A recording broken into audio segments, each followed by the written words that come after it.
नमस्कार. तर माझ्या आजच्या ब्लॉगमध्ये तुमचं खूप खूप स्वागत आहे. लहान मुलांसोबत खेळता खेळता आपण सुद्धा लहानच होऊन जातो आणि इतकं छान वाटत होतं ना. किती दिवसानंतर असं मी पकडापकडी खेळत होते आणि आमच्या फेसेसवरून तुम्ही बघू शकता की किती हॅपी फेसेस आहेत. आणि घरात आल्यानंतर म्हणजे म्हणतात ना, लहान मुलं असली की घर भरल्यासारखं वाटतं. तुम्ही या खेळण्यांवरून बघूच शकता की किती घर भरलं आहे आमचं.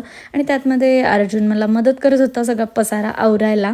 आणि त्याच्यानंतर एक मस्त च्याऊ म्याऊचा गेम खेळला आणि त्यानंतर मी आले पटकन किचनमध्ये, कारण की मला बनवायचं होतं रात्रीसाठी मटण आणि भूक लागली होती. ऑफिसचं काम झाल्यानंतर पटकन मी चहा बनवायला घेतला आणि एक साईडला म्हटलं थोडे ओट्स पण बनवूया. आणि कांदे आणि टॉमॅटो हे तर म्हणजे परममित्र आहेत, कारण की इतके कांदे आणि इतके टॉमॅटो मी कट करत असते सकाळपासून रात्रीपर्यंत की असं वाटते की कांदा भजीच्या स्टॉलवर कांदा कापायसाठी कामालाच आहे मी.